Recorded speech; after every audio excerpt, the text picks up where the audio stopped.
나눌 말씀은 마태복음 26장 17절에서 30절까지입니다. 마태복음 26장 17절에서 30절까지인데 여러분 앞에 화면을 참조해 주셔도 됩니다. 제가 먼저 읽겠습니다. 무교절의 첫날에 제자들이 예수께 나와서 이르되 유월절 음식 잡수실 것을 우리가 어디서 준비하기를 원하시나이까?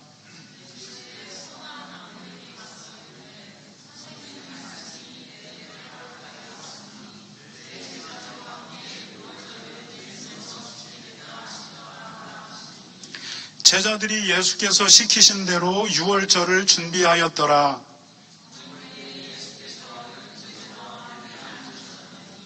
그들이 먹을 때에 이르시되 내가 진실로 너희에게 이르노니 너희 중에 한 사람이 나를 팔리라 하시니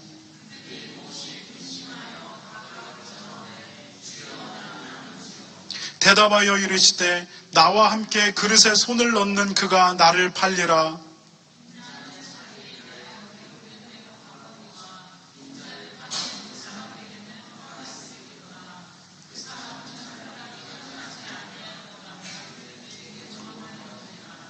예수를 파는 유다가 대답하여 이르되 랍비여 나는 아니지요. 대답하시되 내가 말하였도다 하시니라.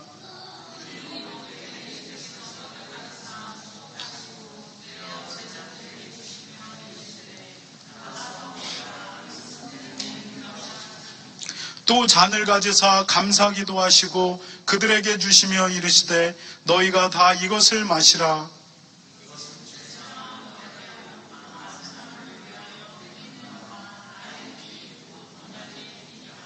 그러나 너희에게 이르노니 내가 포도나무에서 난 것을 이제부터 내 아버지의 나라에서 새 것으로 너희와 함께 마시는 날까지 마시지 아니라 하리라 하시니라. 함께 읽겠습니다. 이에 그들이 찬미하고 감람산으로 나아가니라. 아멘. 여러분, 교회에는 중요한 예식이 있습니다. 우리는 이 예식을 성례라고 이야기하는데 성례, 거룩한 예식이라는 뜻입니다.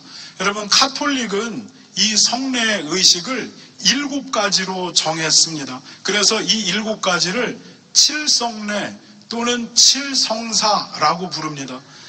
세례를 베푸는 세례성사가 있고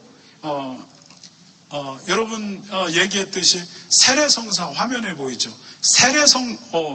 세례성사가 있어요. 이게 세례하는 예식인데 주로 유아 세례가 진행이 됩니다. 그 다음에 견진성사라고 있는데 우리가 교회에 입교하게 되는 예식을 말합니다. 그리고 성례성사라고 나와 있나요? 네, 혼인성사라고도 성례성사, 성만찬이 있습니다. 그리고 고해성사가 있죠. 사제, 신부님에게 죄를 고백하는 고해성사가 있고 혼인성사가 있습니다. 결혼예식도 중요한 칠성례 중에 하나고요. 성품성사, 사제, 신부님이 임명을 받는 것을 사제, 성품성사라고 이야기합니다. 그리고 종부성사라고도 하고 병자성사라고도 해요. 그래서 임종을 앞둔 분들, 아픈 분들, 이분들을 위해서 진행하는 예식이 있습니다. 이렇게 카톨릭은 7가지 성사를 가지고 있어요. 그런데 개신교는 카톨릭과 달리 교회의 성례를 2가지로만 정합니다. 하나는 침례식 또는 세례식이다라고 말하는 것이고, 두 번째는 오늘 우리가 행하는 성만찬입니다. 그래서 카톨릭은 이 2개만을 교회의 거룩한 예식으로 정합니다. 왜냐하면 예수님께서 침례, 세례에 대해서 명령하셨기 때문이고, 예수님이 십자가 지시기 전에 이 성만찬에서 명령하셨기 때문입니다. 그래서 교회는 이 2가지를 거룩한 예식으로 정하고 이것을 지켜나갑니다. 그런데 오늘 우리가 잠시 나눠보기 원하는 것은 2번째 성례인 성만찬, 오늘 우리가 하려고 하는 성만찬에 대해서 조금 알아보려고 합니다. 예수님께서 십자가에 지시기 전에 십자가 지기 바로 전에 제자들과 성만찬을 합니다. 우리가 잘 알듯이 최후의 만찬이라고 불려지는 예식입니다. 그 예식을 통해서 예수님이 제자들과 함께 마지막 식사를 하시게 됩니다. 그때 예수님이 드셨던 식사가 화면에 나온 대로 이런 식사입니다. 여러분, 우리가 나뉘기라고도 말하고 피타라고도 말하죠. 그래서 피타는 이렇게 속이 갈라져서 뭔가를 넣어 먹을 수 있고, 나는 그냥 한 장짜리로 되어 있는데 요르단에 이번에 가보니까 다 난이에요. 근데 얼마나 맛있는지 몰라요. 그래서 그거하고 저는 석류 주스를 길거리에 사가지고, 석류도 빨개요. 그거를 이렇게 같이 먹는데 너무 맛있더라고요. 예수님의 마지막 최후의 만찬에도 저 피타나 난 그리고 포도주, 이것으로 마지막 만찬을 하셨습니다. 그런데 예수님이 이 빵을 드시면서 빵을 쪼갭니다. 그리고 제자들에게 주면서 받아 먹어라, 이것이 너희를 위해 주는 내 살이다, 이렇게 말하고 포도주를 주면서 말씀하시기를 이거는 너희들을 위해서 주는 내 피다, 받아 마셔라, 이렇게 말씀하십니다. 그리고 예수님이 앞으로 내가 없게 되면 이제 이 의식을 통해서 나를 기념하라, 이렇게 얘기하는 겁니다. 예수님은 이제 그 이후에 십자가를 지시러 올라가십니다. 여러분, 십자가는 로마의 사형 틀입니다. 우리는 장신구로 지금 가지고 다니지만 이것은 예쁜 장신구가 아니라 로마가 사형수를 사형시키기 위한 틀. 지금은 교수형이잖아요. 교수형 나무가 이렇게 달려서 여기 밧줄이 이렇게 내려오는데, 현대로 생각하면 이거를 우리가 교수형 떼를 메고 다니는 거나 똑같아요. 여러분, 로마에 두 가지 사형 제도가 있습니다. 하나는 참수, 목을 딱 잘라 죽이는 참수. 두 번째는 십자가형입니다. 참수는 누구에게만 하냐면 로마 시민권자들에게만 부여합니다. 왜냐하면 고통당하지 말고 단번에 죽어라. 그래서 로마 시민권을 가졌던 사도 바울은 참수형을 당합니다. 그런데 십자가는 누구를 죽이냐?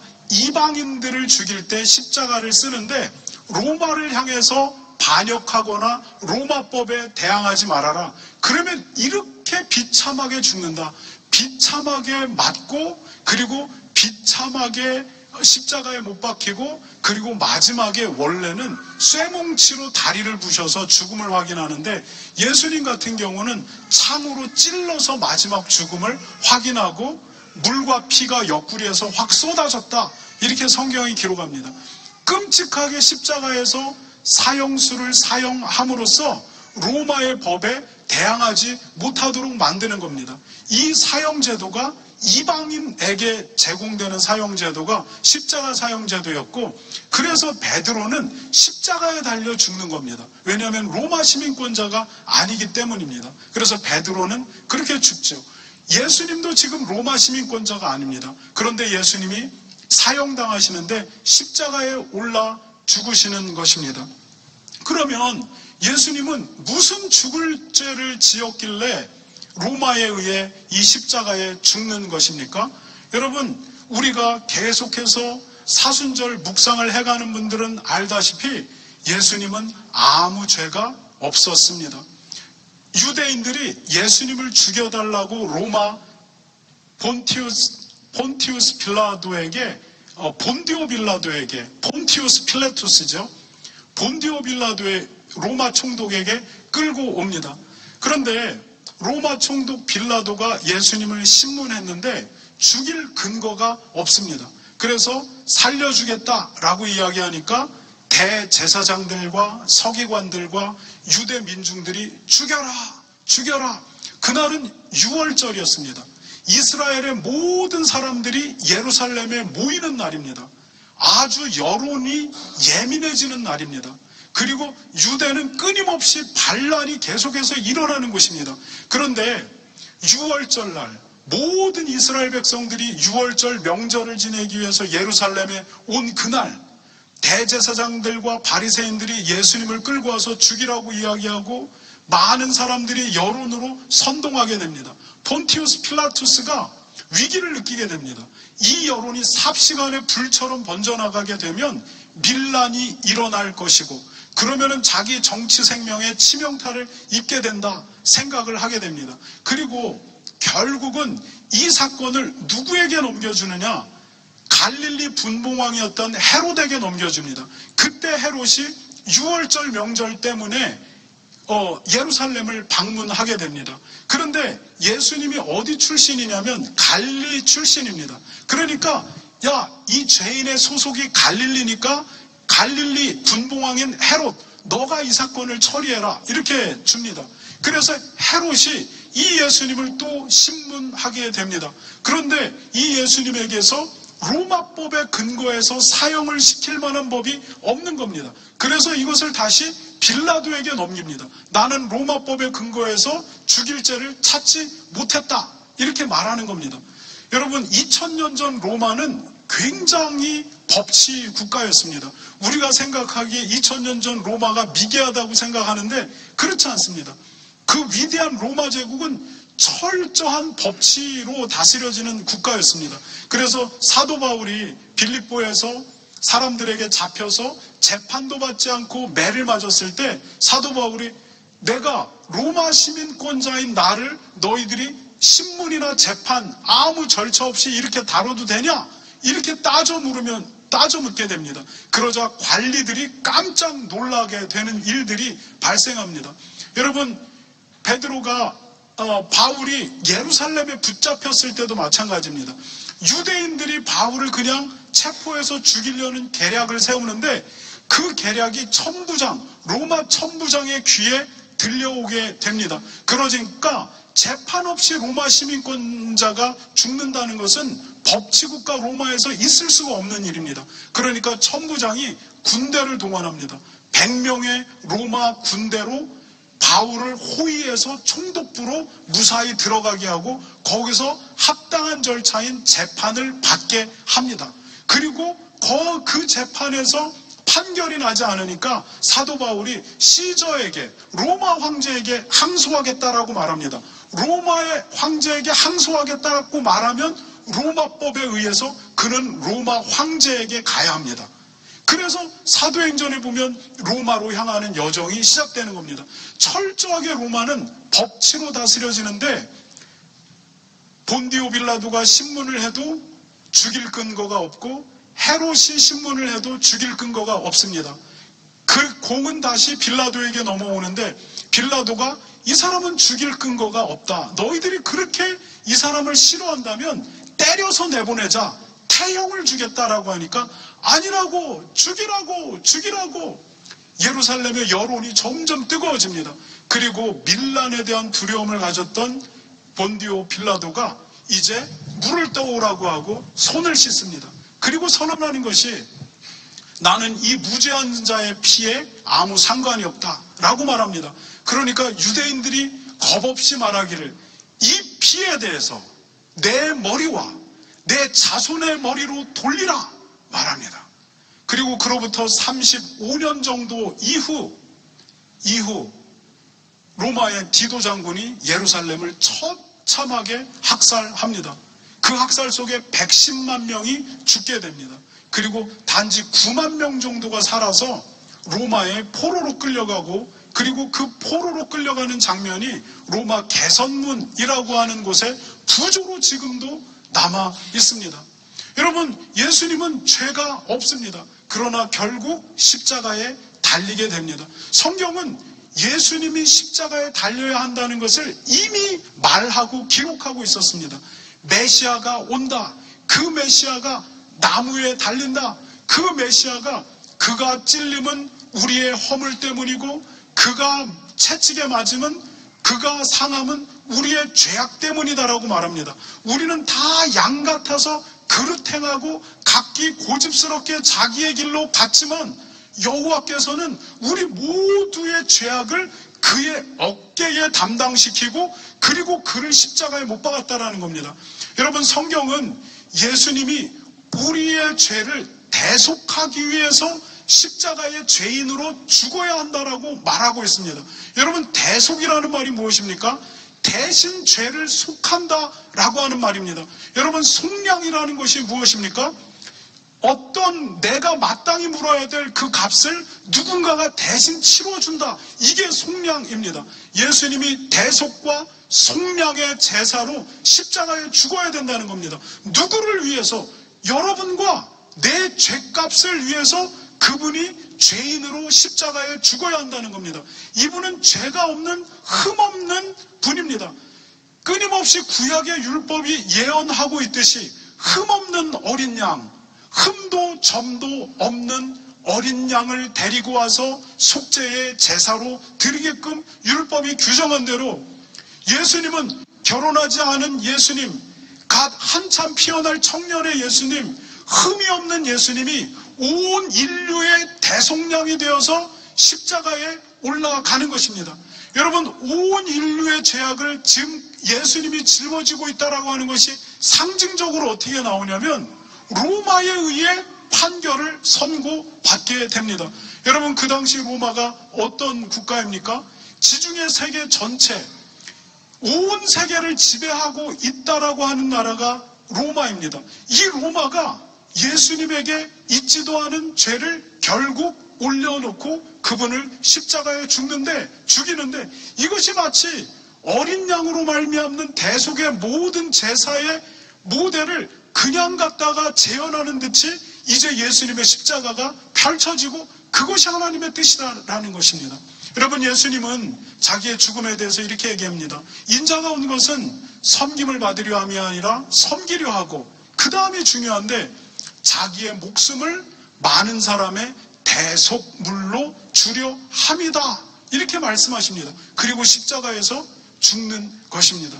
그리고 오늘 예수님이 제자들에게 떡을 떼어주면서 말씀합니다. 이것을 받아 먹어라. 이것은 너희의 죄값을 너희 대신 치르는 내 살이다. 그리고 포도주를 주시면서 이것을 마셔라. 이것은 너희의 죄값을 치르는 내 피다. 이렇게 이야기하시는 겁니다. 그리고 하나님은 온 인류와 함께 새로운 커버넌트, 계약을 맺습니다. 예수 그리스도의 피로 말미암는 계약입니다. 이 피를 믿고 이 피에 의지하는 사람은 내가 죄 없다라고 선언하겠다라는 계약서입니다. 이게 바로 커버넌트, 하나님의 십자가 언약, 우리가 말하는 새 언약이 여기에서 시작이 됩니다. 예수님은 그렇게 죽으시는 자기 자신을 제자들에게 나를 기념하라. 내가 다시 이 땅에 심판의 재림주로 올 때까지 나를 기념해라. 그리고 교회는 그 이후부터 지금까지 성만찬으로 예수님을 기념하게 됩니다. 여러분, 그런데 성만찬의 떡과 포도주, 이것을 우리가 받아 먹을 때 여기에 신학적인 논쟁들이 몇 가지가 대표적인 게 있었습니다.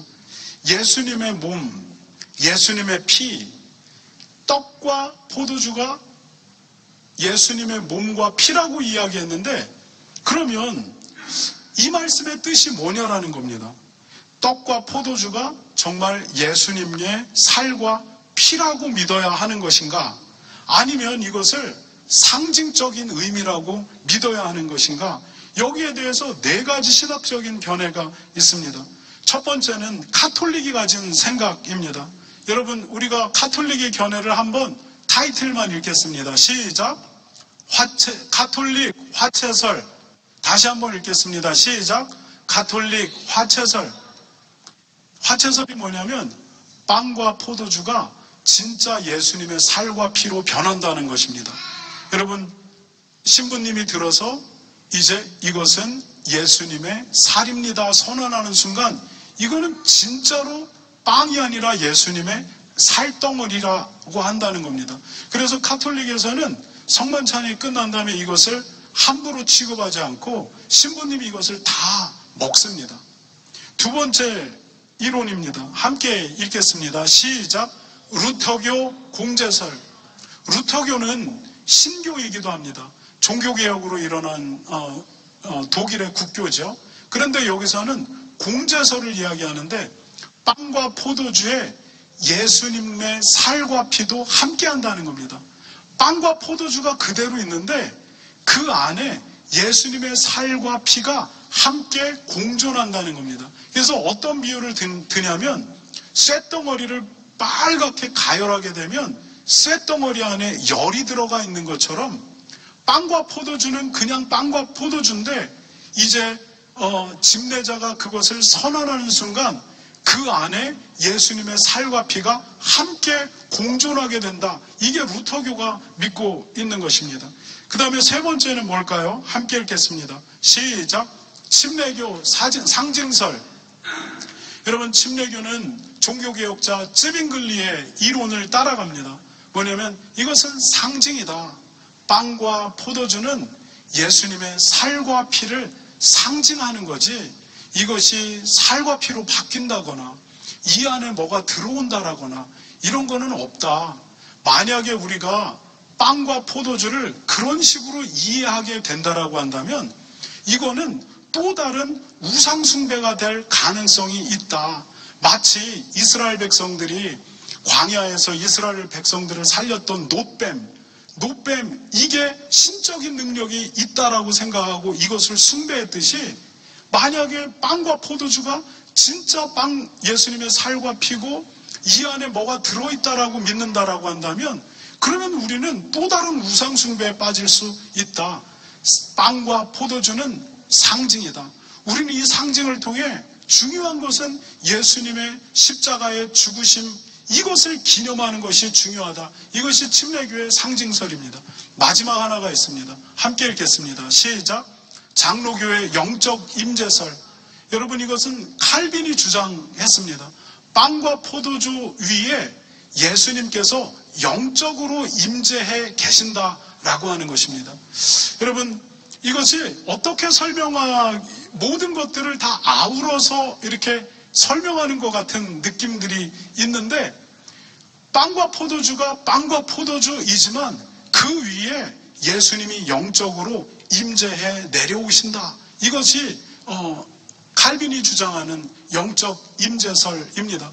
여러분, 장로교나 또 침례교나 요 두 사이에서 요 이론에 대해서 어떤 분들은 요 입장을 같이 따라가는 분들이 있고, 교단은 다르지만 또 어떤 분은 요 입장을 따라가는 분들도 있습니다. 그래서 저는 개인적으로 침례교니까 상징설을 받아들이죠. 그러나 영적 임재설에 대해서 우리가 깊이 생각해 볼 필요는 있다, 이렇게 생각합니다. 왜냐하면 기독교 역사 속에서 나왔던 기가 막힌 부흥운동들이 있습니다. 그런데 그 부흥운동 중에 성만찬에 참여해서 성찬을 받다가 기가 막힌 하나님의 은혜 안으로 들어가는 일들이 굉장히 있었습니다. 여러분, 그렇게 생각한다면 이 성찬 안엔 주님의 영이 정말 깊이 임재하고 있다, 이렇게 생각해 볼 법도 합니다. 그렇다라고 해서 이것을 우리가 우상숭배와 같은 물질로 여겨서는 안 되죠. 여러분의 의견은 뭡니까? 그러나 분명한 것은 예수님이 빵과 피로 내 십자가를 기억하라 라고 하는 것입니다. 여러분, 이 성만찬, 빵과 피를 함께 나눈다라고 하는 것에는 우리가 두 가지의 중요한 의미가 있습니다. 첫 번째 의미는 뭐냐면 우리가 예수님과 연합되어 있는 사람들이라고 하는 것을 이걸로 다시 확인하는 겁니다. 빵과 포도주를 먹음으로써 내 안에 예수님이 계시고 내가 예수님과 연합해 있다라고 하는 것을 재인식하는 겁니다. 그래서 내가 어떻게 살아야 될 존재인지 이 성찬을 통해 다시 생각하는 겁니다. 내가 예수님께 속했고, 그리고 내가 예수님께 연합되어 있다면 죄로부터 멀리해야 될 책임이 우리에게 있습니다. 두 번째 메시지는 뭐냐면 교회 공동체가 예수 그리스도 안에서 하나로 묶여 있다라고 하는 겁니다. 여러분, 성경은 교회를 예수 그리스도의 몸, 예수님을 그 몸의 머리라고 이야기하고, 이 안에 들어와 있는 모든 분들을 팔과 다리, 눈, 코, 입, 귀, 뭐냐면 지체라고 표현합니다. 여러분, 지체가 뭐냐면 가지, 가지 지자의 한문으로 몸체입니다. 그러니까 몸 안에 가지처럼 붙어 있는 것들, 손가락, 손톱, 발, 이런 것들이 지체인데, 성경은 우리가 한 몸 안에 붙어 있는 각각 다른 지체라고 표현하고 있습니다. 우리가 성찬을 먹음으로써 우리가 각각 성격도 다르고 모양도 다르지만 예수 그리스도 안에서 하나로 있다라고 하는 것을, 이 모두가 함께 뛰는 성찬, 예수 그리스도의 몸을 모두가 먹게 됩니다. 예수 그리스도의 피를 모두가 먹게 됩니다. 이것을 통해서 우리가 그 몸 안에 하나로 묶여 있다라고 하는 것을 확인하게 됩니다. 여러분, 얼마 전에 우리 교회는 예배 통합에 대한 투표를 진행했죠. 그런데 한쪽은 반대표를 던졌고 또 다른 한쪽은 찬성표를 던졌습니다. 여러분, 어떻게 반대표와 찬성표, 이게 한 몸 안에 있다라고 우리는 이해할 수 있습니까? 반대와 찬성은 완전히 다른 개념입니다. 여러분, 성경에서 사도 바울이 우리를 한 몸으로 붙어 있는 하나 공동체라고 표현할 때 우리의 몸에 대해서 이야기합니다. 우리의 몸 안에 각각 다른 기관이 다르게 역할을 한다는 겁니다. 그 중에 사도 바울이 너희가 가장 연약한 것을 가장 귀한 것으로 감싸지 않냐, 이 말을 하게 되는데, 그때마다 제가 떠오르는 몸의 그 부위는 어디일까 생각을 해봅니다. 여러분, 그 부위가 어디일 것 같아요? 가장 연약한데 여러분이 가장 이렇게 감싸주고 있어요. 가장 부끄러운데 가장 잘 감싸주고 있는 것. 저는 여러분 그것을 똥꼬라고 생각합니다. 여러분, 똥꼬도 몸의 지체입니다. 여러분, 그런데 똥꼬의 반대는 입입니다. 입은 먹고 똥꼬는 싸고. 입은 깨끗한데 똥꼬는 더럽습니다. 그래서 입이 똥꼬에게 얘기하는 겁니다. 야, 니하고 나하고 어떻게 똑같아? 이렇게 이야기하는 겁니다. 그래서 너하고 나는 완전히 다르지. 나는 먹고 너는 싸고, 나는 깨끗하고 너는 더럽고, 나는 냄새가 없는데 너는 냄새가 나고, 나는 노출되어 있는데 너는 숨겨져 있고. 입이 똥꼬에게 그렇게 얘기하는 순간 똥꼬가 실족해서 항문을 닫아버립니다. 그러면 어떻게 되냐? 이제 입술이 부르트기 시작합니다. 얼굴이 노래지기 시작하고 몸 전체가 죽게 되는 겁니다. 여러분, 명성황후의 첫 번째 아들이 죽었어요. 태어나서 5일 뒤에. 사망 원인이 뭔지 아세요?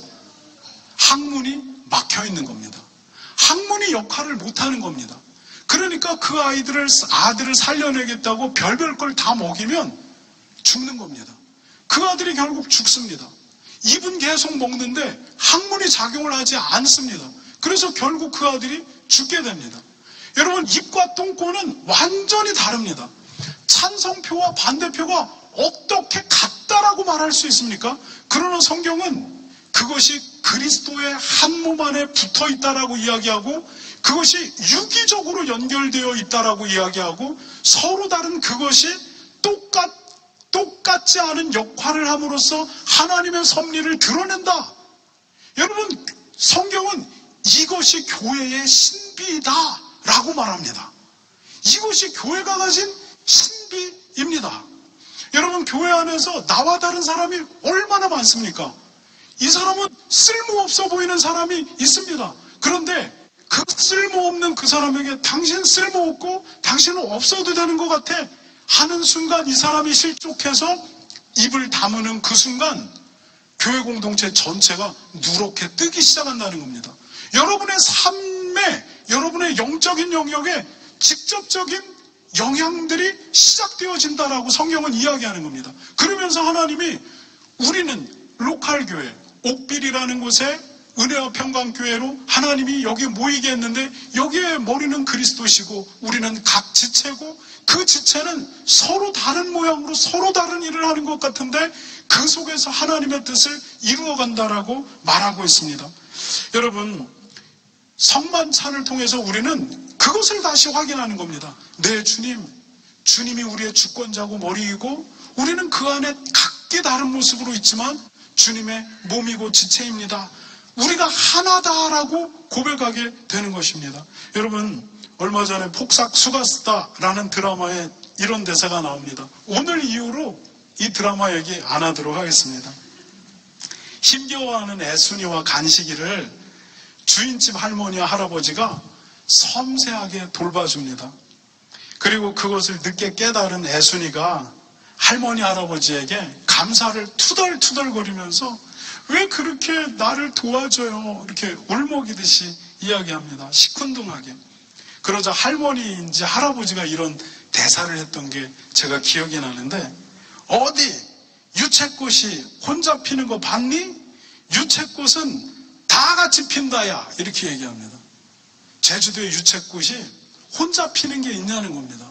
유채꽃은 다 같이 핀다. 이렇게 말하는 겁니다. 여러분, 제가 그 대사를 읽으면서 가슴이 찡하는 겁니다. 여러분, 우리는 함께 피는 존재다. 성경이 이렇게 얘기하는 겁니다. 여러분, 하나가 병들었다는 것은 내 몸이 병들어 있다라고 하는 겁니다. 여러분, 우리가 젊은 가정이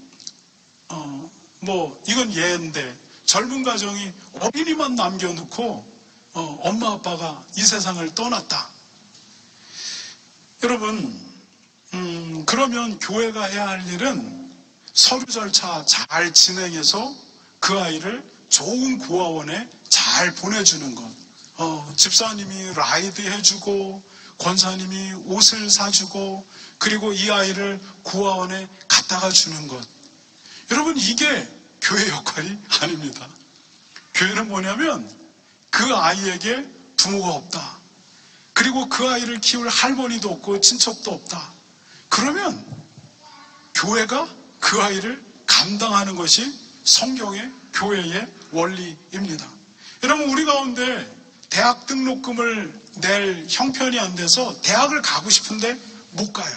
안 가고 싶으면 그만인데 돈 벌겠다 그러면 공부하고 싶은데 등록금이 없다. 그러면은 우리 모두가 자기 호주머니를 털어야 돼요. 많이 있는 사람은 100만 원 내고 없는 사람은 20만 원 내고 해가지고 대학을 보내야 돼요. 이것이 머리 대신 예수 그리스도 안에 한 지체로 모여있는 교회 공동체의 의미입니다. 여러분, 교회는 절대로 감성적인 곳이 아닙니다. 교회는 철저하게 실제적이고 이성적인 곳입니다. 교회는 여러분 치열한 곳입니다. 그리고 여러분, 교회는 현실이 펼쳐지고 있는 곳입니다. 그리고 이곳에서 하나님이 우리에게 너희가 그리스도 안에서 하나가 되라고 요구하고 있고, 그것을 위해서 우리에게 필요한 것은 예수 그리스도 안에서 철저한 자기 부인입니다. 이 자기 부인은 예수님이 나의 왕이시고 나를 이끌고 있다라고 하는 믿음이 있지 않으면 절대로 일어날 수 없는 것. 자기 부인이 없다. 그것은 하나님의 백성인지 생각해봐야 한다. 자기 부인을 갖는 사람이 하나님을 하나님으로 인정하는 사람입니다. 여러분, 교회가 주님이 철저하게 우리에게 교회라고 이야기하실 때 교회의 의미는 이겁니다. 이것은 감성적인 언어가 아닙니다. 감정에 치우칠 언어도 아닙니다. 철저하게 현실적이고 철저하게 치열함이 펼쳐지는 곳입니다. 여러분, 이 안에서 여러분의 신앙을 증명해내는 여러분들이 되시기 바랍니다. 이 시간에 우리가 성찬을 하도록 하겠습니다.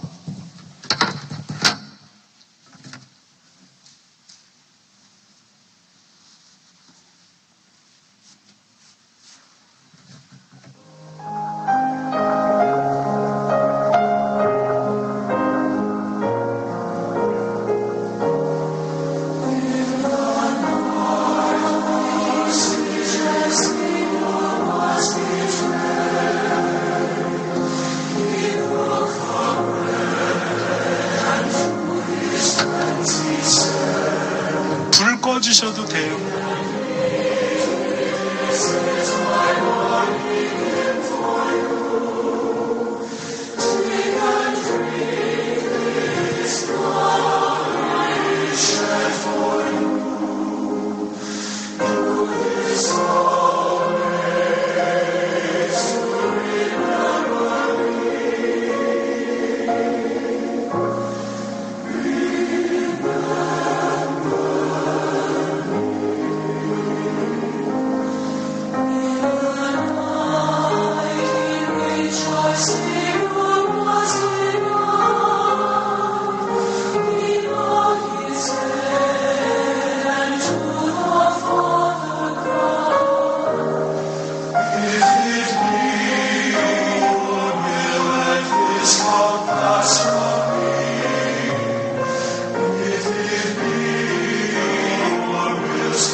좋은 성가라 여러분하고 함께 성만찬 전에 나눴는데 시작을 Remember me라고 얘기해요.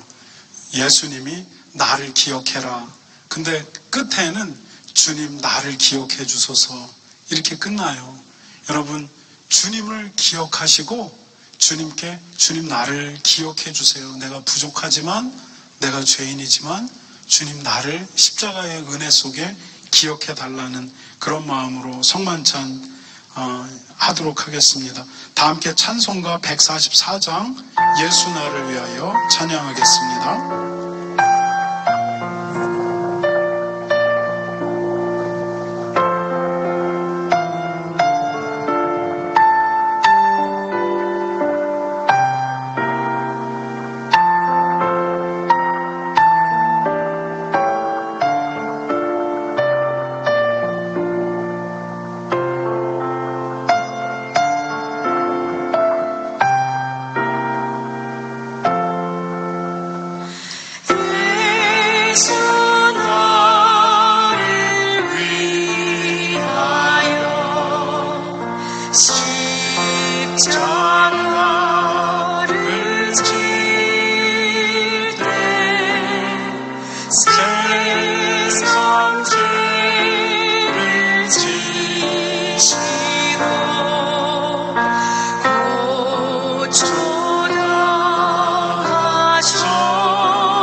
지금부터 2025년 성금요일 성만찬을 시작하겠습니다. 성찬위원 두 분은 앞에 나와 주시기 바랍니다.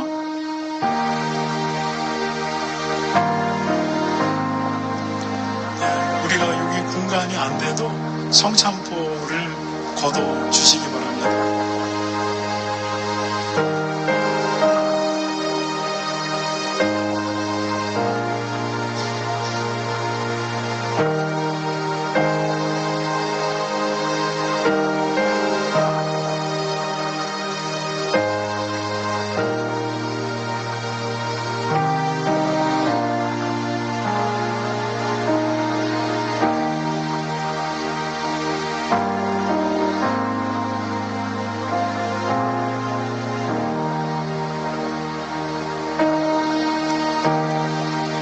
두 분은 자리에 앉아주시기 바랍니다. 사도 바울이 성만찬에 대해서 이렇게 기록합니다. 내가 너희에게 전한 것은 주께 받은 것이니 곧 예수께서 잡히시던 밤에 떡을 가지사 축사하시고 떼어 이르시되 이것은 너희를 위하여는 내 몸이니 이것을 행하여 나를 기념하라 하시고 식후에 또 그와 같이 잔을 가지시고 이르시되 이 잔은 내 피로 세운 새 언약이니 이것을 행하여 마실 때마다 나를 기념하라 하셨으니 너희가 이 떡을 먹으며 이 잔을 마실 때마다 주의 죽으심을 그가 오실 때까지 전하는 것이니라. 그러므로 누구든지 주의 떡이나 잔을 합당하지 않게 먹고 마시는 자는 주의 몸과 피에 대하여 죄를 짓는 것이니라. 사람이 자기를 살피고 그 후에야 이 떡을 먹고 이 잔을 마실지니라. 주의 몸을 분별하지 못하고 먹고 마시는 자는 자기의 죄를 먹고 마시는 것이니라. 성찬 예식은 예수님의 십자가의 죽으심을 기념하기 위한 예식입니다. 이 성찬 예식은 예수님께서 친히 우리에게 명령하신 예식입니다.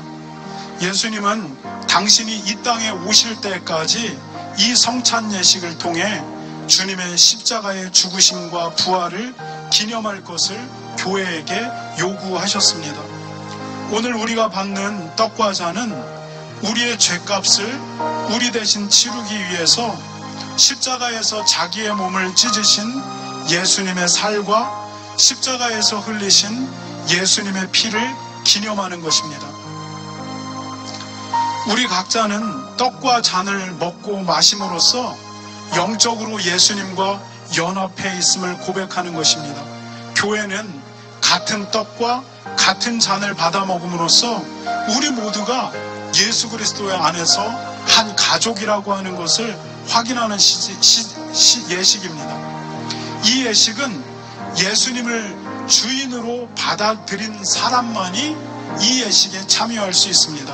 곧 예수님을 내 주인과 왕이라고 고백하는 사람, 그것의 증표로 침례랑 세례를 받은 사람이 이 예식에 참여할 수 있습니다. 침례나 세례를 받지 않으신 분들은 떡과 잔을 피해 주시기 바랍니다.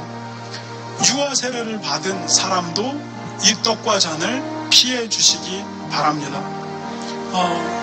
성인이 되어서 장로교에서 입교를 한 분들은 괜찮습니다. 그러나 자기의 의지로 예수님을 고백하지 않은 우리 유아 세례만 거친 아이들은 이렇게 피해 주시기 바랍니다. 또한 자기를 돌아보면서 하나님 앞에 거리낌이 있는 분들은 이것을 그냥 스킵하게 놔두셔도 괜찮습니다. 이제 여러분 분병을 시작하도록 하겠습니다.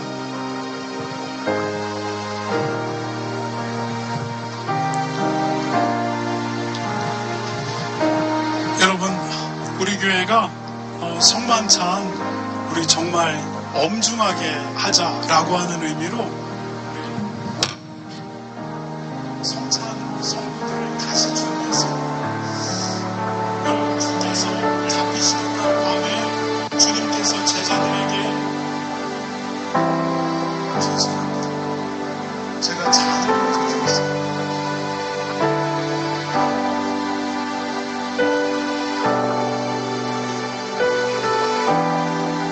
주께서 잡히시던 날 밤에 주께서 제자들에게 떡을 떼어주시며 이렇게 말씀하셨습니다. 받아서 먹으라. 이것은 내 몸이니라.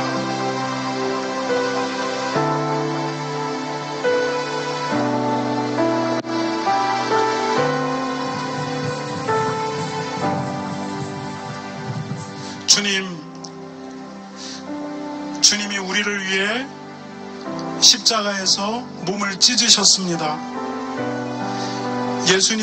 예수님께서 찢으신 몸으로 말미암아 우리가 속죄, 죄사함을 얻었습니다. 주님의 대속에 감사드립니다. 예수님의 이름으로 기도했습니다. 아멘. 여러분, 김홍근 집사님이 나와서 분병해 주시겠습니다. 김홍근 집사님이 여러분에게 떡을 나눠주실 것입니다. 그러면 여러분은 원래는 김홍근 집사님이 이것은 주님의 몸입니다 하고 드리는데 여러분이 고백하시기 바라요. 받으시면서 이것은 주님의 몸입니다 라고 여러분이 고백하고 받으시고, 만약에 손이 안 닿아서 옆 사람에 의해 건네받게 되면 건네받아도 이것은 주님의 몸입니다 이렇게 고백하시면서 받아주시기 바랍니다. 김홍근 집사님이 이제 나누어 주도록 하겠습니다.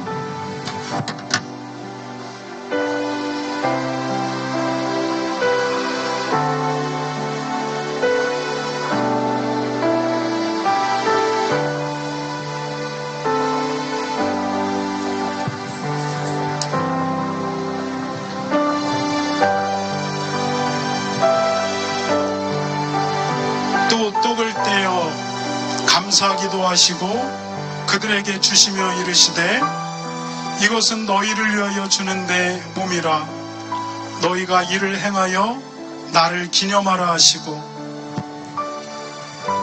내가 너희에게 전한 것은 주께 받은 것이니 곧 주께서 잡히시던 밤에 떡을 가지사 축사하시고 떼어 이르시되 이것은 너희를 위하는 내 몸이니 이것을 행하여 나를 기념하라 하시고, 너희가 이 떡을 먹을 때마다 주의 죽으심을 그가 오실 때까지 전하는 것이라. 그러므로 누구든지 주의 떡을 합당하지 않게 먹고 마시는 자는 주의 몸에 대하여 죄를 짓는 것이니라. 사람이 자기를 살피고 그 후에야 이 떡을 먹을지니 주의 몸을 분별하지 않고 먹는 자는 자기의 죄를 먹는 것이니라. 진실로 너희에게 이르노니 믿는 자는 영생을 거졌나니 내가 곧 생명의 떡이라.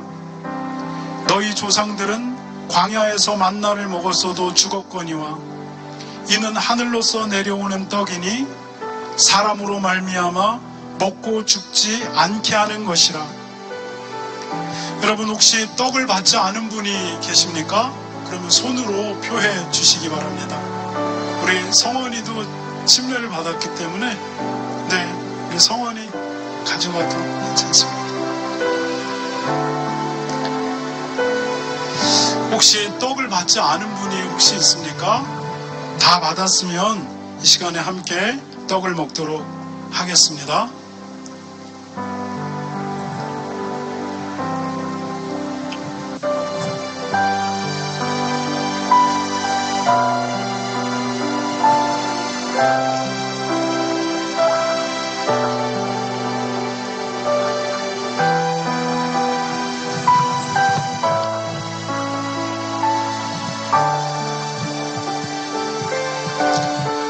분잔하도록 하겠습니다. 주께서 잡히시던 날 밤에 주님께서 제자들에게 잔을 주시며 이렇게 말씀하셨습니다. 너희가 다 이것을 마시라. 이것은 죄사함을 얻게 하려고 많은 사람을 위하여 흘리는 바 나의 피 곧 언약의 피니라.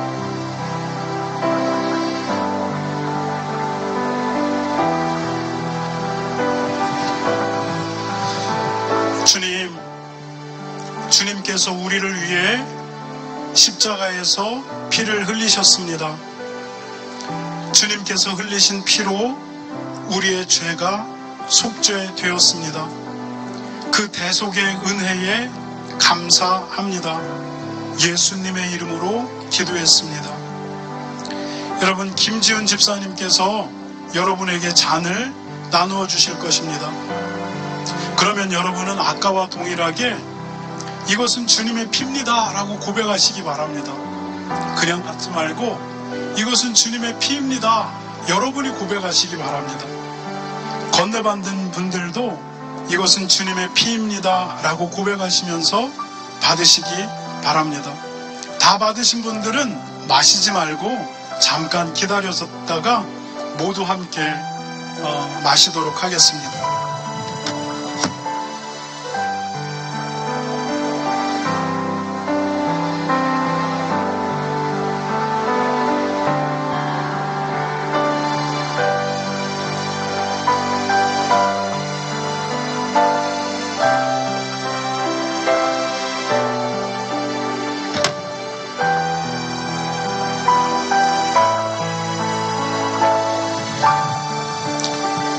잔을 가지사 감사기도 하시고 그들에게 주시며 이르시되 너희가 다 이것을 마시라.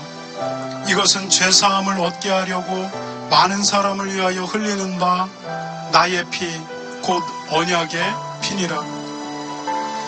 식후에 또한 그와 같이 잔을 가지시고 이르시되 이 잔은 내 피로 세운 새 언약이니 이것을 행하여 마실 때마다 나를 기념하라 하셨으니 너희가 이 잔을 마실 때마다 주의 죽으심을 그가 오실 때까지 전하는 것이니라. 그러므로 누구든지 주의 잔을 합당하게 하지 않게 마시는 자는 주의 피에 대하여 죄를 짓는 것이니라. 사람이 자기를 살피고 그 후에야 이 잔을 마실지니 분별하지 못하고 마시는 자는 자기의 죄를 마시는 것이니라. 예수께서 이르시되 내가 진실로 진실로 너희에게 이르노니 인자의 살을 먹지 아니하고 인자의 피를 마시지 아니하면 너희 속에 생명이 없느니라. 내 살을 먹고 내 피를 마시는 자는 영생을 가졌고 마지막 날에 내가 그를 다시 살리리니 내 살은 참된 양식이요 내 피는 참된 음료로다. 내 피를 마시는 자는 내 안에 거하고 나도 그 안에 거하나니 살아계신 아버지께서 나를 보내심에 내가 아버지로 말미암아 사는 것 같이 나를 마시는 그 사람도 나로 말미암아 살리라. 여러분, 혹시나 잔을 받지 못한 분들이 있다라고 한다면 손으로 표해 주시기 바랍니다.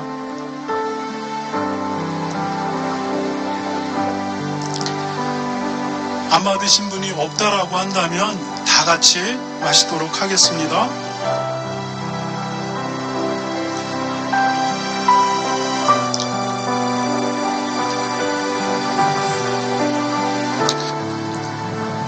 저희가 찬미하고 감람산으로 나아가니라. 여러분, 다 함께 찬송가 477장 이 세상 끝날까지 함께 찬양하도록 하겠습니다.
say